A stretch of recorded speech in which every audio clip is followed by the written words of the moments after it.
Hey everyone, welcome to another episode of Perfectly Mentored. I'm your host, Jason Portnoy. Every business owner dreams of employees caring about their company as much as they do. The challenge is employees often have their own dreams. My guest today, Dane Sanders, is the CEO of tellmeyourdreams.com. It's a therapeutic and performance coaching company whose proven methodology elevates the grit, mental health, and dreams of your best people. He holds an undergraduate degree in business, a graduate degree in philosophy. He's also authored 2 best-selling books on the business of creativity and is the host of the Converge Podcast. Dane, absolute pleasure. Welcome. Thank you, Jason. Thanks for having me on. Let's get some more insight into your journey. I mean, for the listeners who haven't heard of you and Sure. don't know your story, how did you get started on your mission of becoming a coach and really helping people? Yeah, so my undergraduate work was in marketing, as you mentioned, and I felt like I had learned how to manipulate people to buy things they didn't want or need, and I felt really gross about it.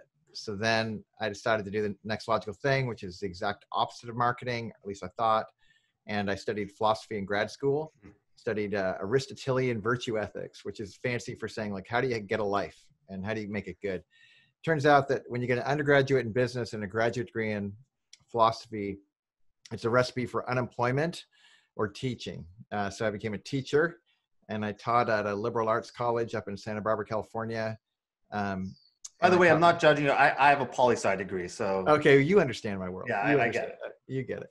And I'm judging myself, man. I wouldn't go back and change it, but what was helpful was when I was in grad school and I was teaching a little later leadership and character development. I ran into someone who I know you're familiar with, and a lot of folks are who are listening, Seth Godin, and started reading him first and then got in closer proximity. And he started having a more personal influence on my life. And really, he was the guy that helped introduce the idea that you could do marketing ethically, that you could actually earn someone's permission, that you could create value in such a way that you were less about you and more about them. And you could frame that conversation in such a way that you're really inviting people into a bigger narrative than they could have gotten to on their own. And he and others have had a really profound influence on my thinking and growing. And somewhere in the middle of that, I picked up a camera, was a professional photographer for about 12 years, ran my own business. But all the while, I started smuggling my leadership and character development and Aristotelian virtue ethics into the conversation. And I ended up writing a couple books. Books were really, they were called Fast Track Photographer and the Fast Track Photographer Business Plan. They had nothing to do with photography. They had everything to do with who are you becoming. If you're yourname.com, you might want to figure out who you are and where you want to go and how you might flourish beyond just your employment. And again, with great voices in my ears, I feel very privileged. I mean, it's actually why I'm so pleased to be on your show, is this notion of Perfectly Mentored. If I didn't have those voices in my head, or if I had different voices in my head, I would have had a very different trajectory. And I couldn't be more grateful. Well, maybe I could. I have plenty to grow still, but I'm so thankful for the care and generosity of people who are more givers than takers. And candidly, confessionally, I would say I was probably more of a taker in my younger years. And these guys and women enrolled me into a different way of thinking that really not only opened my own business and opportunities up, but I didn't have that hangover of feeling like I was gross and dirty, engaging in commerce in a way that was just so manipulative and all about me. It was really about, hey, not everyone's my customer, but those who are, I'm going to provide a lot of value for them. And I'm going to really focus on that conversation. So that whole world went where it went. And then in time, I ended up taking these books. I was traveling and speaking a lot. Ended up people asking me if I could help them out with some of their work, and I did. And eventually that led me to a colleague of yours, a dear friend of mine and business partner of mine, a guy named Taylor Holiday. He asked me to lead a company called Tell Me Your Dreams, which I was already working within at his organization. And now we've taken that program and we're doing it with a bunch of B2Bs, as well as we have some B2C products. It's amazing. You talked about, that you're more of a giver now than a taker. And then when you're young, you're more of a taker. Yeah. Is it one of those things that, like, as you get older, you're able to connect the dots looking backward and being like, that's because I was a giver. And so many people can't be that forward thinking in order to see how that plays out. So they try to take as much as they can now. Yeah, I mean, on some level, it's developmental, I think, for sure. The tragedy, though, is some people never grow through all of those stages. Like I have a son who's 21, and when he was 18, there was nothing else in the entire world but him. And one day he woke up middle of a senior year and he was like, hey, my mom was pretty awesome, and the world's different than I thought it was. And you can see him just kind of become more himself, and he's growing through the stages. And it's kind of like when people have an issue with authority early in life, if they don't deal with that issue, when they're in authority, they're going to have a real hard time when people underneath them don't know how to deal with authority. So there's stages for sure. And there's also hierarchy of needs. Maslow taught us this a long time ago, that once you kind of get your basics met and you're less kind of scavenging around trying to make life work, and you get to higher levels, you realize like, oh, it really isn't about me trying to figure out how I survive. There's plenty available if I spent more of my energy helping other people survive and thrive. In fact, they're eager to help me survive and thrive when I do that. So it's actually really efficient. I wish I had figured it out earlier. I also think some people are more hardwired that way. I think I was more wired for out of a sense of scarcity, and I had to learn the process of being less of a taker and more of a giver. And how important is that when you're doing the giving, it's giving without expectation of return? Yeah. It's giving, in a sense, it's giving from overflow, right? Like if I'm creating enough value where I'm at, and there's overflow, I can't use it. It's going to be wasted. It's like, of course I would give that out. What I didn't realize early was when I gave that out early, the resources sort of flooding. The way it was described to me early on, and I didn't understand it very well, was if you chase money, good luck. But if you stop chasing money, it'll chase you. And it was really more, or Bob Berg talks about go giving, and there's all these like clever approaches to this notion of, look, get out of the way. It wants to become something. And when you're trying to make it happen with your ego or personality or whatever it is too much, too early, you're actually slowing it down. And in my experience, when I stopped doing that, just stopped. And then was just like in a situation going, hey, how can I help? How can I contribute? How can I make a contribution? I found that any contribution I made, I was the benefactor. So I thought, well, why don't I try to be courageous and up my contributions? And the more I've done that, the more I've seen fruit. There's an expression, and I'm going to butcher it. It's, if you're fortunate enough to have your bottle overflowing, it's your duty to help fill the cups of many other people. Totally. Something along those lines. Yeah, and it is a duty, but again, there's so much self-interest in it. Like, it's the smart thing to do. It's like, the irony was, I wrote Fast Track Photographer, and I'm pointing to it, it's over there. There was, people read it as like quick and easy track photographer. And that, ironically, I was trying to make the case for like, actually it's slow track photographer. The fastest way is to not take the shortcut. The fastest way is to create and test and promote and push, but only to the degree that it wants to be, and let it be. And then it might feel slow. You're not taking shortcuts and hacks, but ironically, when you do it that way, you get there much faster than you think you ever could have. Problem is, we live in a society where we want instantaneous results, right? And if we don't have it, we call the method a failure, or it just doesn't work. Yeah, again, I think that's a young man's game. I think most of the mature folks that I know who are serious about their world, they spend all of their time building a process that's trustworthy and trusting it. And meaning they have a clear end. They know what the aim is. They know where they want to go, but they spend most of their energy refining their 24-hour windows of time and what they're going to do in that window of time, and less about how do I hack my way to the front.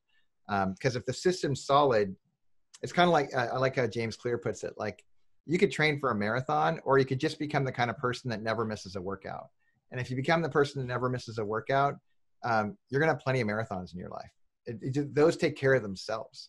But getting clear on who you want to become and methodically framing your life so that you become that person. Reverse engineering. Oh man, it's the reverse engineering of you though, not the activity. And that's where it gets, I think, at least in my life, that's where it's getting more and more exciting. I led off with, every employer wants their employees to care as much as they do. Yeah. I personally think, why should they? I'm okay with them not. They don't have equity in the business. They don't get paid to go home and not sleep when things go bad. That's the owner's job. So I become okay with it. So, why should they? But I'm curious to hear how you build a culture where that's even possible. Yeah. Yeah, I think we're in a crisis of meaning right now. Like if you look at all the data in terms of how much people are holding back at work, how much they're like, it makes sense why they are. They have so much going on. Every human we know, every employee we know, they are navigating. And think of COVID, it's like on steroids, like not just, food and shelter or food and shelter for those they're responsible for, but now they're doing it. They can't even have a place to go to work. They're doing it at home. They're on top of each other. They're not allowed to go to a restaurant. Like life is complex. And on top of that, people are hyper connected and hyper lonely, like ridiculously so. And then all of a sudden we bring them into a value transaction where it's like, hey, we'd like to pay you money. And if you're the owner, Jason, your job is to get as much talent for the least amount of money. And if you're the employee, their job is to give the least amount of effort and get the most money for it. And it's mutually exploitive. It's problematic, built from the very beginning. And I started, and not just myself, but some colleagues and I have been wrestling with, what if we could interrupt that value proposition? What if instead it was like, look, we know that all humans have aspirations. They want to become someone, they want to do stuff. What if we could tap into that motivation in such a way that it would be mutually beneficial and synergistic? And so we can acknowledge, look, when you get through the process of hiring someone and you're in this contracted, negotiated deal, what if, even if I don't have my dream job, what if I could work for a company that enabled me to achieve my dreams? And what it came down to was really brave, courageous business owners who said, we'd like to assume that you have dreams beyond what we're doing here. But while you're here, we want to get the absolute most from you in this transaction. We negotiated a deal. We want you to deliver. But we know that unless your heart is here, we're not going to get the most from you.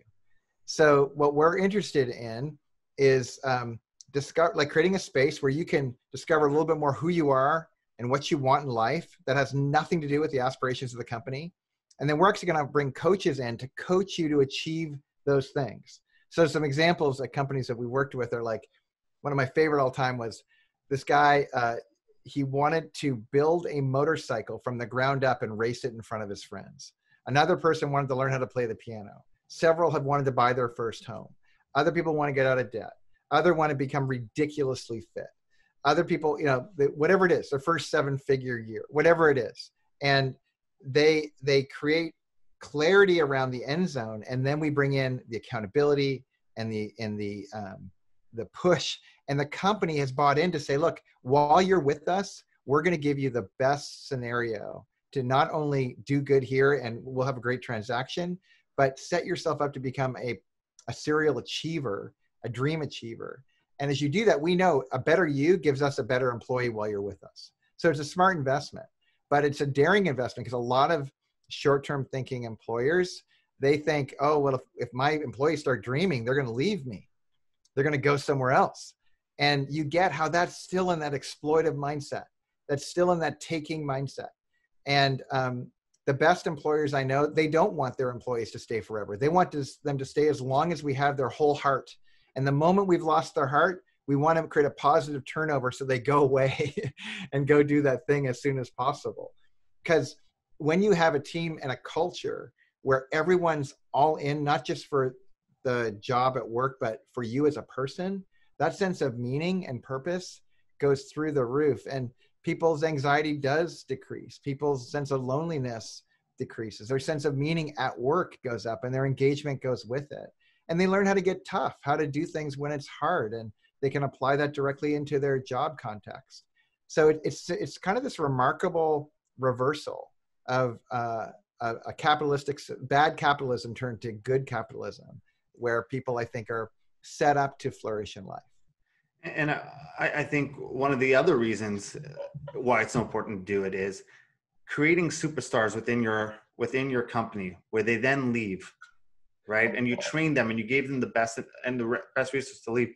You'll develop the reputation where everyone's going to want to work for you 100%. because they believe you're fostering that type of leadership and those type of superstars. So everyone's gonna want to come to you. So people are so afraid, like, there's that quote of, what if I invest in them and they leave? And what if you don't invest in them and they stay is the response. But I think it's even better is that, people are afraid of losing that talent. But I think if you have that attitude, you're not creating that type of culture where amazing talent's going to want to keep coming to you. Think of like sports organizations. You can't hold on to the superstar player forever. But if you develop that, you're going to have the best farm system. You're going to train them. You're going to bring them up. Everyone's going to want to sign with you. That's right. Well, and this is where you're exactly right on. You want to build a franchise, or do you want to have 1 year, kind of thing where it all worked? And I think that notion of building a system of perpetual achievers where people, when they come in, they know they're going to get better, like at everything. And not only does it help them, you're right, not just in their role and where they're going in the current, but reputation gets around and people start applying to come in to work at that company because they're like, look, again, I don't even know what I'll work in the mailroom. I don't care because I know that I'm going to become better. And as I get better, I'm going to get a lot more opportunity than I ever would anywhere else. My dream, honestly, is to have it be a situation where people, if you go to apply for a job and they say, what are the benefits package? If it doesn't include how you're going to help me achieve my dreams, I can't work here. And I think employees, especially in a gig culture, especially in agency work, they're getting smart. Like they know their value and they need to know, how are you setting me up? Because I'm not just going to be a media buyer for the rest of my life. I'm not just going to be, a growth guy. Like I want to get myself into a position where I get to be like you. I want to be Jason. Well, if you become famous for creating a lot of Jasons in the world, guess where all the referral business is going to go? Guess who gets all the credit? And I can't imagine a better long-term investment than to make investment in people becoming better. I can't imagine one. So if the listeners are buying in, right? They're listening, they're like, that all sounds great. How do I implement that? How do I implement that into my culture right now? And what are the best ways to motivate my employees to participate in it? Yeah, I love that question. And it begins with a soft skill of empathy. How do you listen to your people? One of my favorite stories is when we start a conversation with, I'm listening to respond. We're not listening at all, right? But we're in a position where I am listening for the sake of understanding. Then what happens is a different kind of engagement happens. People feel cared for. At TMYD, Tell Me Your Dreams, what we did was we decided we were going to hire therapists, like licensed mental health therapists, because we have this other agenda, by the way, of smoggling proactive mental health into the workplace. That's a whole other side. We're going to talk about that. I promise. It's important. Yeah, I believe you. I no problem. But it's kind of a Trojan horse because really it is about aspiration first, but then they get a better headspace in the process. But the reason we hire therapists is because they have a real high capacity to empathetically listen to someone and get them just more clear on who they are. How are they wired? And how did their family of origin affect who they are, and sort of thing. But if you don't have therapists in-house, if you don't like that TV show Billions, if you don't have a Wendy in your staff, then what you need to do is just sit down and listen. Like get really curious with your people. And it's hard to justify that, right? But it's amazingly simple. Just like if you initiate a simple habit in your life, like I'm going to start exercising every day, pick one employee to meet with for 30 minutes for a coffee every day and start the cycle. And just make it your goal to learn something new about the person. If that's all you did, you will create a radically better culture. But you don't have to stop there. There's so much further you can go. Because as you begin to understand, like, what are the unique attributes? I love it. The story I was going to mention is I love it when people hire somebody for one job and they drill down and they have a conversation and they discover something about them that they didn't even know existed. So there's this church locally, a friend of mine, Todd, it was a big church, thousands of people came all the time, and he had coffee with his IT guy.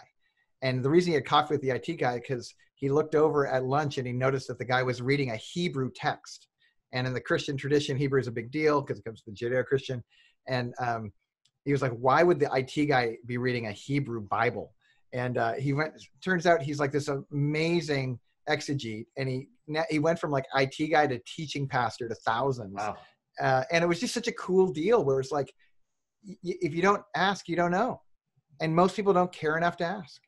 But when you do, man, you will not believe what you discover. And if you don't discover anything for your own benefit, at the very least, that person is just going to feel like $1 million. Someone cared enough to notice. And in a world where it's nothing but news feeds and no one is noticing, man, that is like one of the most rarest, kindest, most generous acts you could have especially as a business owner. And I don't know, I want to be the kind of guy that people look back on and they go, that guy made a mark in my life. Who doesn't want that? But it takes some effort, a very little effort, but it takes some effort to do it. So it's funny because as I was, talking about your bio and it said performance coaching, the first thing that came to my mind was Wendy Rhodes, and being like, everyone needs a Wendy Rhodes in their life. And I truly believe that's one of my favorite characters on any TV show, and something that I wish I had full-time access to myself is a Wendy Rhodes. You talk about listening to your employees. I think it's not only important because it's the right thing to do, but also their motivations change. Totally. Right? A 20-year-old employee's motivations to make money and work just hard to make the money changes the second they get married or have their first kid. My attitude changed from, before I was married to having two little kids. Everything changes. So it's important to listen. So I want to be strategic in this question, if I can. For the listeners that are listening, you have business owners and you have employees. How do you start the dialogue? How does a business, let's frame it this way. One, how does a business owner start implementing that open door policy of let me speak to every single one of my employees when they haven't been doing it before? So it's not some weird, what's this guy doing type of thing? Like, oh, why is he asking me what my dreams are all of a sudden? This guy didn't care for 10 years and all of a sudden he cares. Yeah. And if you're an employee, how do you bring this up in the workplace? How do you sit there and have that conversation with your boss if they're not having it with you? Yeah. I think if you're in a let me answer it in reverse. So if you're in an employee position, probably the best thing you could do is not ask your boss for coffee. The best thing you could do is, I love that Cal Newport Steve Martin line, like, just become so good they can't ignore you. So they want to have coffee with you. They go, what the heck are you doing that you're so good? Like, you have a job to do. Don't miss it. If you're going to work to try to get advice from your boss or whatever, like, that's called a college. Like, you pay to go there. You don't get paid. So do a great job if you're in that position. But if you're in that boss position and you've actually, or manager or whatever, just understand from the get-go, your trade primarily, the trade isn't money for talent. The trade is relational trust. You're trading in relational trust. And how do you build relational trust? You vulnerably lead. So what that looks like is, if I didn't care enough about my employees to know their name for 10 years, first thing I do is I have a staff meeting and I go, hey, guess what, guys? I have been leading in such a way where I don't even know your name. And that's embarrassing. And not only is it embarrassing, it's just plain wrong. And I've decided it's not going to be a massive effort. It's a little effort, but I've decided that I want to get to know you people. You guys have given your blood, sweat, and tears to this place. And it would be such an honor. Just forget my interests in the company. I want to get to know you and your interests. Can we have coffee? 30 minutes. I'm coming to you and I'm buying, and I'm going to pay you to have coffee with me. So that's happening Tuesday from 1 to 1:30. I'm coming to your office. Do you like your coffee black? Like, simple, not complicated. But notice that first part of just, how does everyone respond when people get honest? Everyone already knows the guy didn't care about them. But the moment he opens that vulnerability, all of a sudden he set the table for the conversation where he wants the employee to be vulnerable. Now he might be. And I think that is one of the easiest tricks to instantly transform a culture, like that. Now, that said, I also understand, I know a lot of founder CEOs are like, I just don't have time. There's no way. And I would argue, you're right. If you don't have time, you don't have time. You get to be right about that. But you will never create a culture of high relational trust if you don't. It's the cheapest, easiest way to get the most out of your people. And it's shocking to me how few people do it, because they think that it's more important for them to. And a lot of business owners also deflect the responsibility onto their HR department. Managers. Yeah, totally. It's the HR's department to know the people. It's not my job. I got a business to run. Right. But what they should be doing is saying to the HR people, look, I want a briefing on every person I'm going to meet. I want to know something special that no one else knows. Do your job, HR person. But oh, and I was just going to say, if the HR department can't give it to you, fire them because they're not the right people. That's right. That's right. But imagine if that's what they saw their job as, is to set up leadership to show up and create so much value for the employee that they're like through the roof engaged in their job. Like everyone wins when you do that. But you have to know your role. It was what you said earlier, man. Like if you're building the Golden State Warriors or the San Antonio Spurs or the Tottenham Hotspurs, like that's a different kind of game than these, my wife's from Sacramento, so I love to make fun of the Sacramento Kings, but like franchises that aren't thinking long-term don't have perennial successes. They don't. But those that do, and they make little investments, little bets every day, you track those people. They will get better year on year on year on year, even when crazy COVID things happen. And Gary Vaynerchuk says, I'm wondering what you think about this, is that, as a CEO, he works for his employees, not the other way around. That's right. Yeah. You and agree? He does. You know Gary. I know Gary. What I love about Gary is he is as he appears. Yep. Like that is actually how he frames it out. And he does it in the face of like when he's going. My favorite Gary story was I was up in Napa with my wife and her two sisters and their spouses and her brother and her spouse. And there's 8 of us. We went to this place called Duckhorn Wines. I'm going to throw Duckhorn into the bus for a second. And I didn't know Gary or whatever, but I tweet at Gary and I'm like, hey, Gary, if you have one day in Napa, where do you go? And he named all these places and he wrote back. And so I go up to the front maitre d' person. I'm like, hey, have you ever heard of Gary V? And they're like, oh, Gary V. Like he just downgrades wine. He's just from New Jersey and football and this is wine and whatever. And I was like, oh, okay, no, no problem. Anyways, well, he is. Well, I was tweeting at him and he said that I should go to these places today. What do you think of these places? And they're like, oh, you're tweeting with him? Like can you hold on for a second?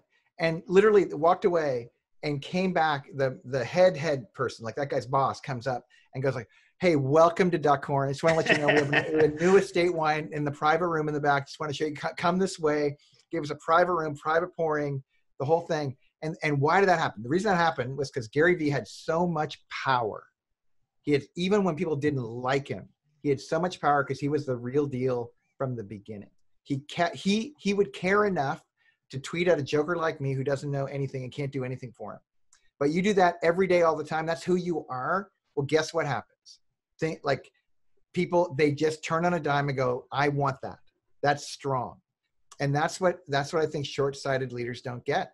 Culture is everything. I don't care how great your strategy is. Peter Drucker said, culture will eat you for breakfast. It will not work if your culture isn't on board. So if you're not investing in your culture, you're in trouble. When I first started the agency, I actually met with Gary and I told him, I'm like, if you have to rebuild VaynerMedia right now, how would you do it? He goes, I wouldn't. So I started laughing and he goes, you have to be prepared. The second you're building a business, you're in the people managing business. You're no longer in strategy. You're no longer in marketing techniques. You're in the people managing business. My days spent putting out fires because Tim doesn't like to sit next to Kathy and Kathy's unhappy, that she broke up with her boyfriend, right? Like that's what I do for a living. So I'm not talking, he goes, I wish I could go back to my boardroom where I was talking about like Twitter strategies. Well, so good, man. One of the things you also like to talk about is grit. And I love grit. I think it's completely undervalued. In fact, I don't even think I'd be here or be in any type of business situation if it wasn't for grit. I wasn't the best student. I just understood what it took. How can you measure grit?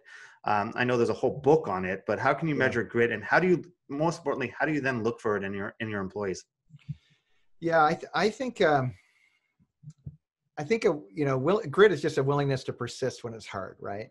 And I think that when a good test of leadership is to gauge where an employee is, or an emerging leader is, and not try to put an impossible task in front of them, but just something that's a little bit further than you think they can go on their own, and ask them to do it. Ask them to pay a price. Ask them to go through a hard time. Tell them up front, it's going to be harder than you think, and see how they respond. Because what it reveals in those opportunities, it's a leadership test, but it also reveals like character. Like, you're not looking to whether or not they get it or don't get it. You're looking to see if they persist when they don't get it, when it's hard. One of my favorite grit stories in my own life that happened was I was learning rock climbing, and this rock climbing instructor, it was this little boulder, this tiny little rock, like picture like 3-4 feet off the ground. And if you know anything about rock climbing, they have these really tight shoes with these little tight edges on the basically fancy shoes, or with sticky bottoms.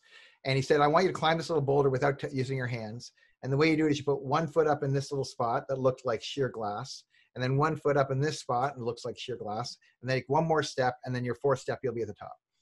And he was like, and he was coaching me through it. I'm at this for 45 minutes, and I literally am in the same spot. Like, I've gone nowhere. I have bloody knees. I've fallen 100 times. And he turns to me and he says, I'm so proud of you. You're making so much progress. And I was like, I almost cussed at him. I was like, how? That is not true. That's objectively not true. I am in the exact same spot that I was at the beginning. I've wasted your time and I've wasted mine. I am not made to rock climb. And he said, oh, no. You just don't have eyes to see. You are 2 minutes away from solving this problem, but you don't even know it. And you actually needed to scuff your knees that many times to get to this position. You're right at the cusp. You're right here. Go again. Knee. Got it. I could do it right now in my sleep. No question. And why was that? Because I had somebody in my ear giving me something that was a little bit out of reach and was persevering enough to say, I see this in you and you don't see it in you. So how do you measure for it? It's someone who's willing to trust in faith that you see something they don't and are still willing to go. But again, if you do it too much, if it's too much challenge and not enough support, you'll crush them. And if you give them too much support and not enough challenge, you'll have entitled millennials that will just take all day long picking on millennials, because that's what old people do with millennials. How do you find someone who gets in your ear like that? Well, there's this website called tellmeyourdreams.com. Just kidding. But I'm not kidding. That's what we do. But get a Wendy. Get someone whose job, like, pick your HR person to make sure that they understand that their job is to know the people so well that they can make a recommendation of what will push them beyond their capacity. Everyone knows people are their happiest at work, not when everything's ordered and easy, and not when they're stressed out. It's when they're right in the cusp of it's a little harder than they're comfortable. They're a little bit sweaty. And when they're in that spot and they persist, then you know you got a good egg.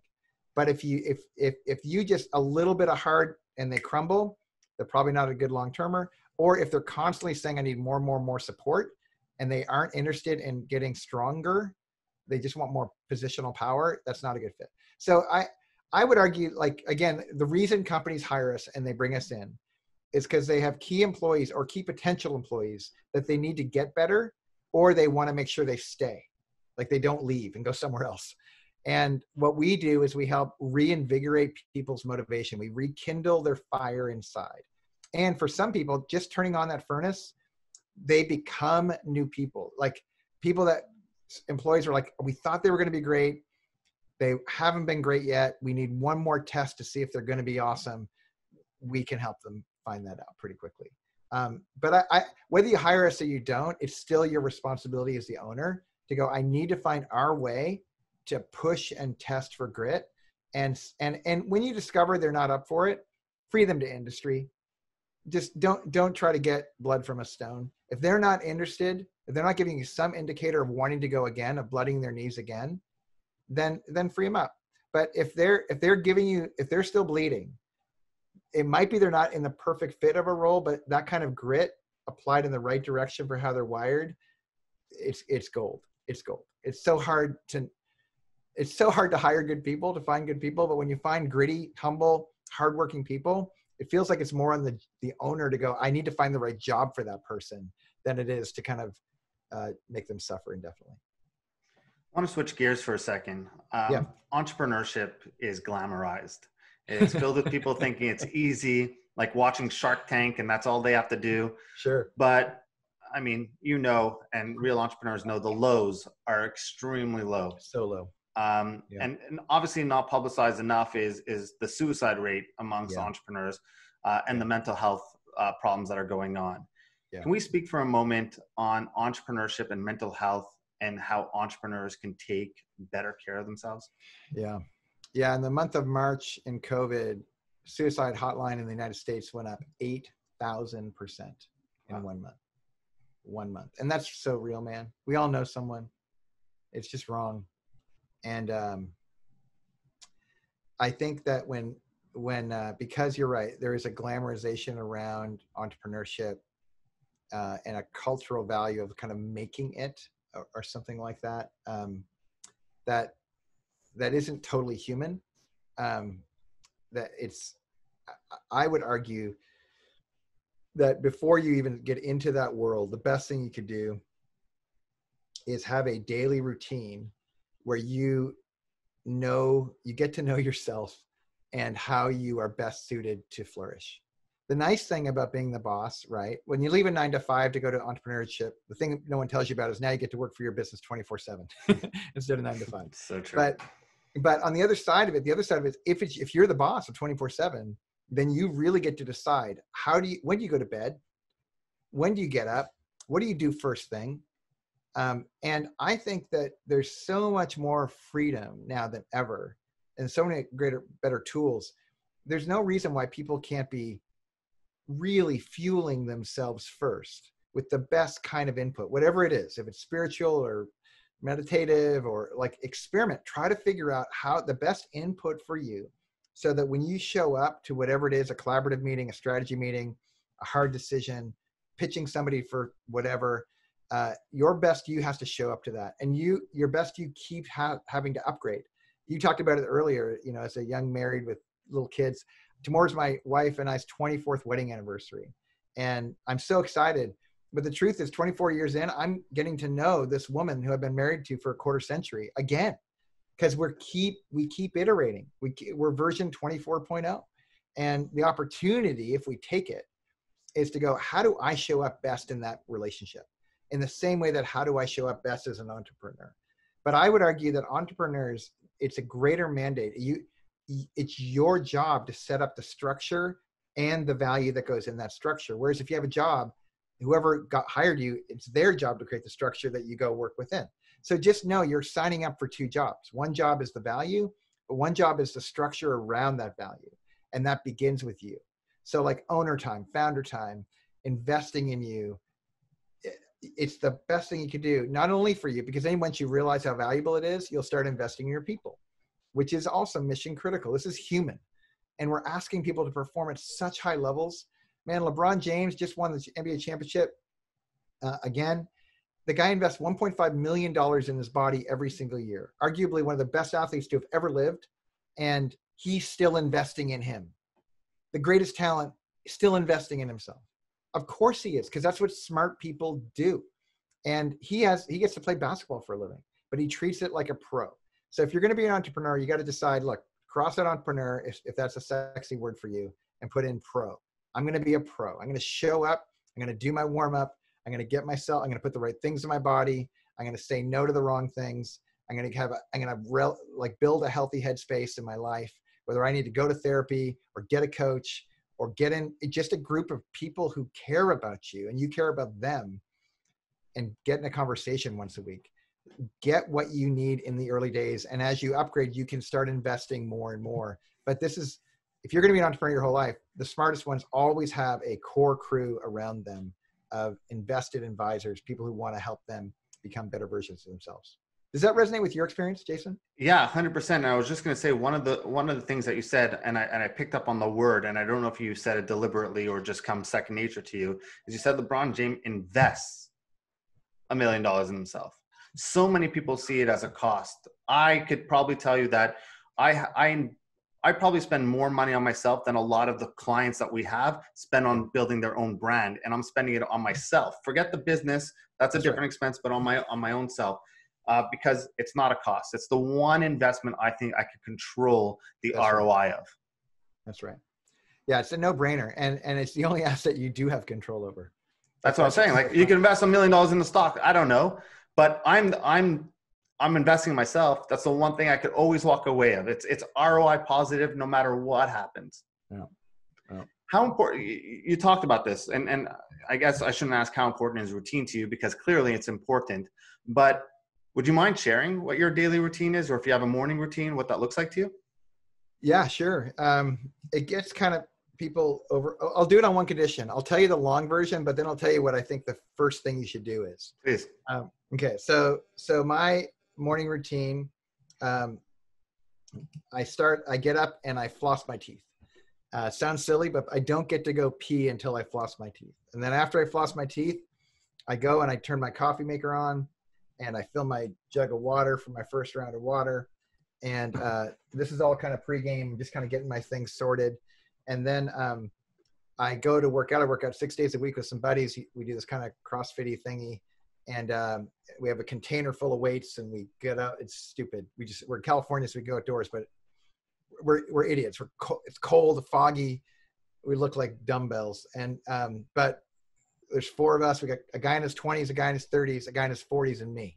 And I work them all. It's so great. And we do this little workout. On the way to the workout, though, I have a little 3-minute meditation that I'm listening to.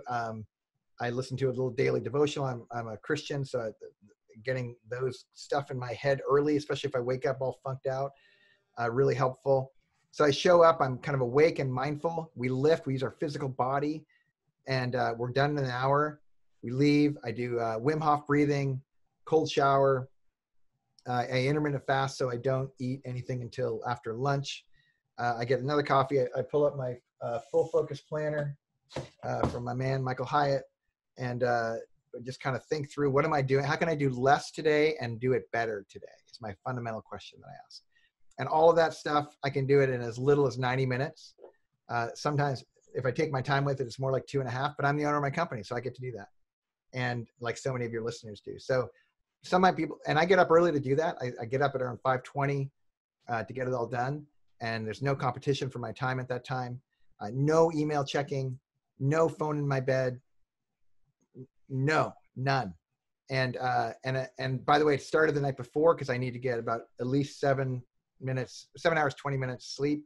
So I need to kind of get in like 9 or 10 ideally, but usually it's 10:30, up by about 5:20.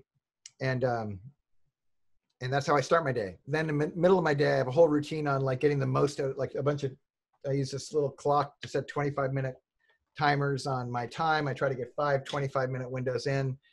If I get 2.5 hours of real work in, then I crush it that day. And all that happens before 11 a.m. Then I take meetings from 11 on. And then end of my day, I have this 30-minute shutdown ritual. I have a playlist on my Spotify. I reflect on my day, what worked, what didn't, where did I get distracted, where did I get hooked. No email gets checked until 11. I should have mentioned that part. And I get, for a lot of jobs, they're like, you can't do that. You're the boss. You actually can. You can train your staff. You can have a way for them to break your system and get a hold of you if it's really a fire. But most of the time people are checking their email, not because there's a real emergency. They're just doing it because they have a bad habit. But that's my routine. But let me back up. If there's one thing I would do at the very beginning, it's learn how to floss your teeth. You lost me at putting my phone away. But so I'm curious to hear the short. I'm curious to hear the short version right now. Well, dude, I've taken years to build this list, like years, and it's a combination of good science around habits. And I couldn't recommend James Clear enough. No, I had Dave Asprey on, and he kind of ripped into me, and like we talked offline what my routine looks like, and he like ripped into it. Well, good, because he's your friend. Then he sounds like he cares about you. Yeah. That's what you need. But dude, it started with flossing. I guarantee you, if we surveyed all of your listeners right now and said, how many of you, in fact, if you're listening right now, I don't care where you're at, if you feel like you should floss more than you do, hold your hand up. And I guarantee you almost everyone's holding their hand up, right? Because everyone feels like they should. I'm going to tell you right now how you will never miss flossing again. As long as you own floss, you will never miss it again. It's easy. You don't get to floss you don't get to pee until you floss when you wake up. I guarantee you're going to pee. So just put that flossing right in front of the thing you know you're going to do, and you'll never miss a day for the rest of your life. And we can do that with everything we want to implement into our lives. Everything. Just start tracking. Like I wear 2 devices. This is my Garmin for running, and this is my Whoop for like sleep and recovery and strain. It's data, man. It's no different than your Facebook dashboard. I just want it on me. And I want to have access to as the best possible data as to how I'm getting wired and how I'm going to play long, play infinite. there's this guy named Peter Attia. I'm a big fan of. He's this MD it promotes intermittent fasting. And he wants to compete in the Centenarian Olympics, which is Olympics for 100-year-old people. So I'm 50. I just started year 1 of my training. I got 50 years of training. My goal is to like pick up a 65-pound kettlebell and be able to do kind of sumo squats with it, because that's what my great-great-grandson is going to weigh when I'm doing it with him when I'm 100 years old. Like, I love that kind of vision. Like, but what you got to do that. You got to do that work now if you want to be in that position later. And that's the theme of everything we've talked about, Jason. Everything. If I want to have a full-blown routine, you don't have a full-blown routine, you'll burn yourself out. That's too much challenge. Get flossing down. And once flossing works, throw in a run. Throw in some thinking time. Throw in headspace. Like, I don't care what it is for you. Pray. Do something that moves the ball forward, and you get to layer on top of that over time. And you do that for 2 years. And no one will recognize you. I used to run around telling people all the different hacks they should do. They should paleo, and they should do keto, and they should do this and that. You know what? Nobody listened. The moment I lost 30 pounds, got underneath 10% body fat, and was more fit than I was when I was in college, everyone's asking me what I did. Like, you don't have to sell anything. The proof is right there. And I'm 50. Like, what's your problem? Like, you got to do this. This is crazy. This is how you live. This is how you become alive as a person. This is how you become the legacy and the inspiration for your people. It's time. But it's amazing to me, and you said it already, when people forget to invest in the most valuable asset, which is themselves, that asset will degrade. That asset will degrade. And so will your influence. So will your potency. So will your capacity as a leader. But I'm not interested in tailing off. I'm interested in leveling up. I love it. We'll end with this one, because I think this is an important one for everyone, given the time period. Mental health and the work from home situation. It's not easy. You go from family mode to work mode, back to family mode, especially in a lockdown of a pandemic. Would love some advice here on how we could take care of ourselves working from home, or maybe the resilience we need to work from home. Yeah, the people I'm watching the most in this question that you're asking aren't actually the guys like you and me. It's the women.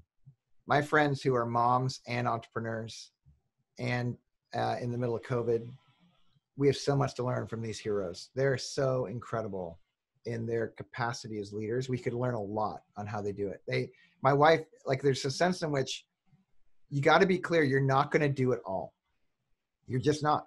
What you want to do is create minimal viability, and then establish mastery around that, and level up a little from there and a little from there. And you do that with a long view, and you'll be fine. But I mean, the problem was when COVID hit, no one was ready. And so they kind of got thrown into boot camp, and they had to figure life out. Well, what's cool is many of us did figure it out. And you all leveled up. You learned a skill set that you didn't have 9 months ago. Now, the smart people will go, that was part of my leveling up. I can build off of that. But the not so smart people we're going to go back to semi-normal, or whatever that means, or whatever the new thing is.